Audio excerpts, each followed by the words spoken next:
In this episode, we're going to hear three very strange and weird encounters. But this first story includes a photo that was taken from a security camera that we'll get into in just a moment.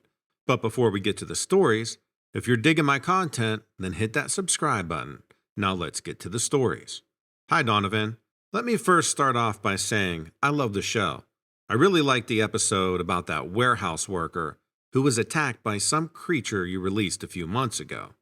I've got a very interesting story for you, and a picture that, well, no one can explain. Well, at least no one that I used to work with. I work for an outfit that did government contract work. We work with all branches of the military, but specialized in running mock scenarios for special forces. Now, I can't get into too many details, but my job was security. I was the head of security for our facility located in Northern Viginia. We basically paid and trained civilians to be part of different training exercises for the military, such as hostage situations. That was a smaller part of our business, and we also had two other divisions. Under our facility was a fallout shelter. That's where this story takes place. Our facility has been around since the 50s, and the shelter really isn't supposed to be used anymore, since there are other shelters nearby. However, we still monitor the shelter as part of our security protocol. I had a few techs who monitored the entire facility. We had a little over 300 security cameras throughout the building and the outdoor areas. There were 5 placed in various spots in the shelter too. This took place in August of 2005, where one of my techs noticed something strange going on with one of the shelter cams in the east wing. It would fizzle out like an old VHS tape with tracking issues at the same time every night at 3:13 a.m. This happened 3 nights in a row. It would last for a few minutes, then the camera would come back online and was perfectly fine. After the 3rd night, we replaced the camera. Now the camera down there was antiquated, but there wasn't anything wrong with it from what my tech could tell. So we replaced it with a new one. And sure enough, the same thing happens at 3:13 a.m. But this time, at 3:12 and 59 seconds, we see this right before it glitches out again. So my tech brought that to me the next morning when I returned to work. I was coming in and he's waiting for me because he had stayed late after his shift ended to show me this. My jaw dropped when I saw it. We had the shelter locked down. There's only a handful of people who could ever access it, and I can tell you that none of them were down there at 3:13 a.m. in the morning. What you see in the picture, it appears to be a man or something human-like that is coming up from one of the corridors into an area that splits off. The cage there is designed to protect an electrical box. The photo is actually zoomed in pretty far. I couldn't send the original because it has some identifying information on it, and I'm not at liberty to share those details. Anyways, I have no idea what or who this thing was. My tech didn't even see it at first because it just appeared for literally 1 second, and then the tape goes all fuzzy and starts to glitch. He had to rewind it to go through it frame by frame to see it. Like I said, no one has access to this area. This ended up happening every night for the next week or so. And then it just stopped happening. We checked the facility every night, and there was no evidence of this thing being down there. No doors were breached. It's something that no one was ever able to explain. We always referred to him as the boogeyman after that. It's super creepy. I hope your audience enjoys this. Take care.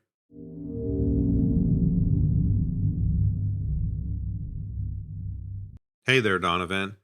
I had a really strange experience a few weeks ago that I want to share. I told a few of my friends about it, but they just laughed at me and said I imagined the entire thing.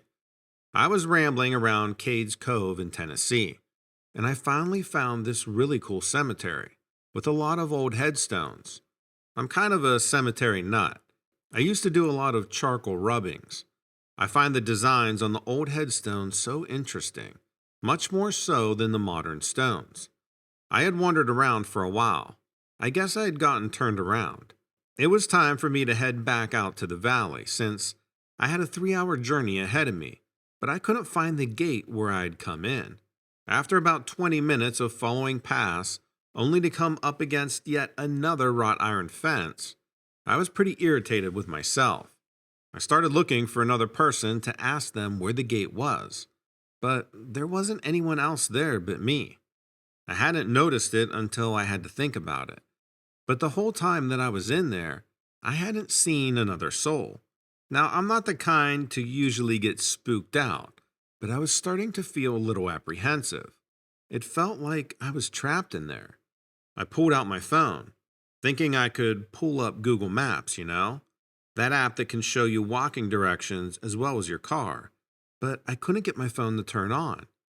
That's when I got really impatient with myself, thinking that I'd let my phone die.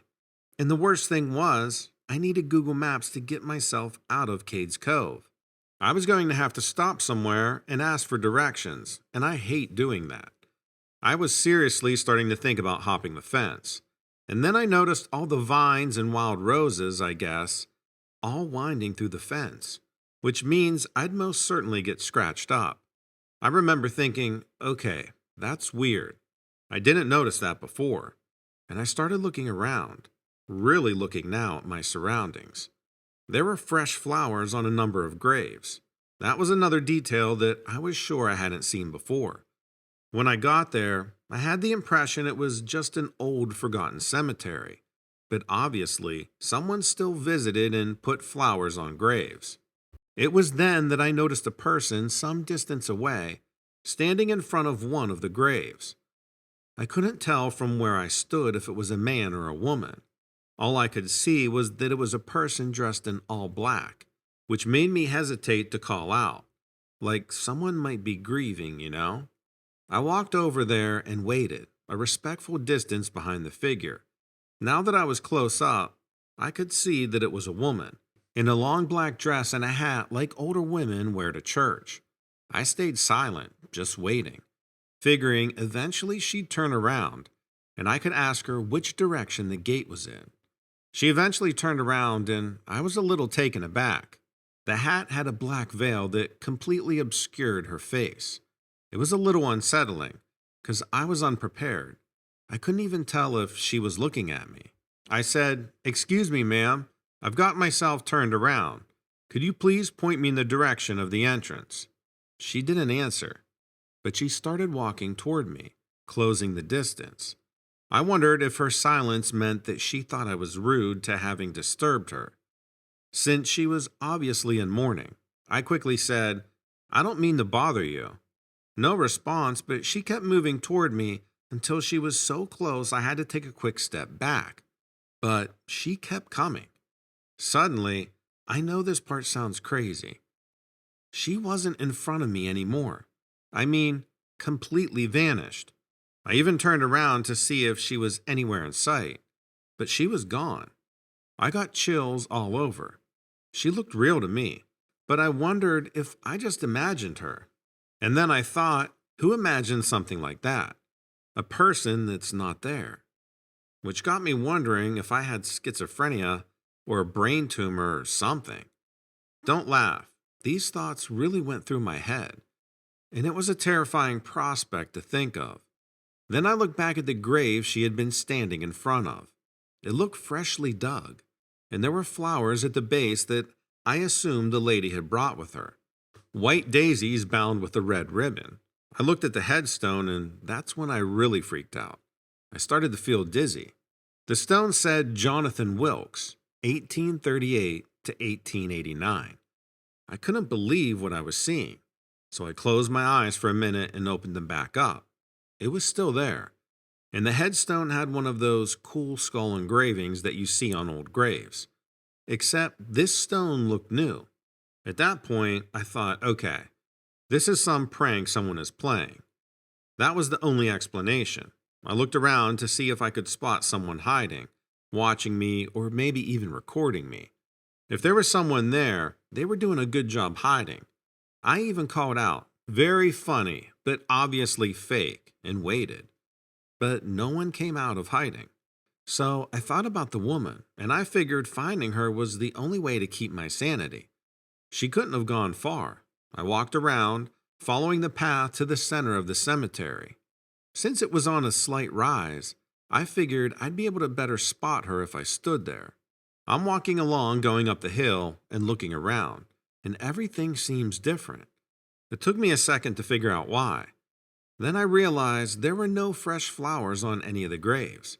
And also, what I could see of the fence from where I stood was completely bare. No wild roses or vines. I literally got chills running down my spine. This looked like a different cemetery. I started moving quicker, close to panicking. Only one thought was in my head. I needed to get out of here right now. So I went to the nearest fence and climbed over, rather awkwardly, but still happy to be outside the grounds. Then I bushwhacked a little, heading downhill, and eventually found the road.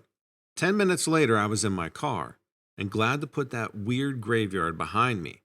I got to the crossroads and automatically grabbed for my phone before remembering it was dead. But the screen lit up. It said there was a 35% charge left. Add that to all the weirdness, and I couldn't get out of the area fast enough. When I got back, I told some of my buddies about it. They all laughed and said I imagined the woman, the flowers, and the phone being dead. Then, one of my friends who's familiar with the area got real interested, saying that he'd never seen a cemetery on that road. So, in an effort to get someone to believe me, I agreed to go back with him a few weekends later.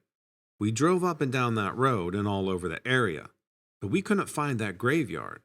I swear it was on that road, but suddenly, it's gone. I'm seriously considering having a CT scan to make sure there's nothing wrong with my brain. Has anyone out there ever experienced anything like that before? I think somehow I stepped back in time, as crazy as that sounds.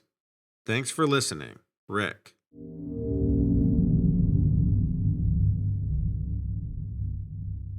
I used to think stories like these were pretty limited to just a few spots with very low population density. But it's starting to sound like these things really don't care how many people are around. As a park ranger, I've worked in quite a variety of places. I'd never seen something that I couldn't explain, though. When I saw this creature I'm going to tell you about, I was living in Texas. It was about 5 years ago, and I was working as a park ranger in Big Bend National Park. I would sometimes do talks and presentations for visitors. It was one of my favorite parts of working in that field. Big Bend has a great history. It has mixed high desert and smaller mountains. It's just a gorgeous place. It's in the western part of Texas that goes downward along the bend of the Rio Grande on the border of Mexico. It was early in the summer, and I was preparing for a backpacking series presentation. I needed to get some pictures, and I decided to hike out near the area around Santa Elena Canyon. That part of the park opens up into a pretty flat area of the basin where the river gets real wide. It was in the late afternoon. I like to get those golden hour photos. There tends to be a lot more diverse wildlife around there. I'd parked my truck a distance away in a lot that serviced the trailhead. I had spent plenty of time there in the past. I was approaching the river basin near the mouth of the canyon when I saw something that looked unusual. Something was moving on the other side of the river, and it was big. My brain was scrambling, trying to figure out what category of creature it was. At first, I thought a mountain lion, but I knew instinctively that it wasn't. It was the size of a large man, but it was moving along really low to the ground. It was like a dark tan color, and it really struck me because of the way it was moving. It was like it had a bulk similar to a deer or something, but it was moving like a snake. Obviously, big mammals don't move like that, so I just kept staring at it, trying to make it out better. I kept moving back and forth, trying to get a good line of sight on it, and when I finally got a pretty clear view, I felt like my blood froze. I couldn't even identify what it was. It was very scrawny looking and really pale. It looked hairless and very humanoid, but it was creeping along low to the ground.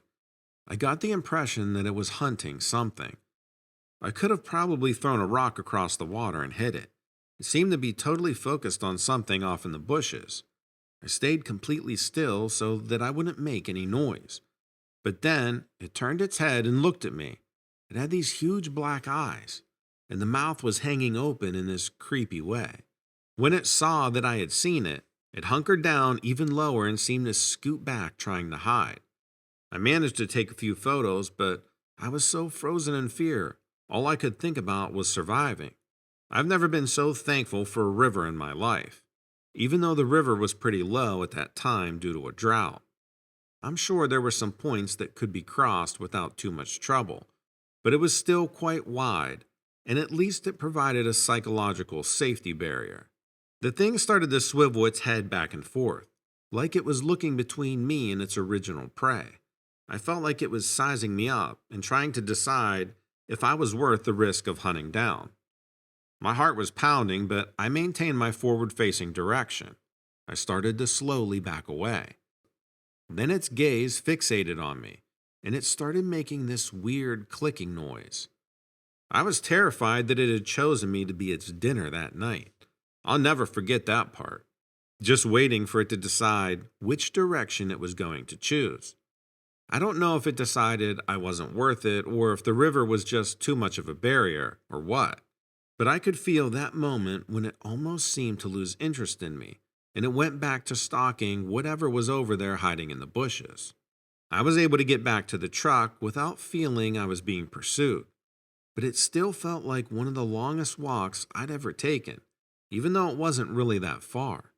When I got back to my truck, I didn't even leave right away. I felt like I just wanted to stay there and watch out my window, in case it had decided to follow me. My brain was desperate to know what it was. I was honestly wishing it would reappear at that point, so I could try to get some pictures of it from the safety of my truck. I always remembered being parked there, listening to the occasional sounds of the typical wildlife that I was used to hearing. I stayed until it got completely dark, but I never saw a sign of anything out of the ordinary. I reported the sighting, but it probably sounded like gibberish, and my photos were crap. I'm pretty sure I was shaking like a leaf when I took them. I never saw something like that again, but it took a long time before I felt at all comfortable out there. That thing looked like something out of a nightmare.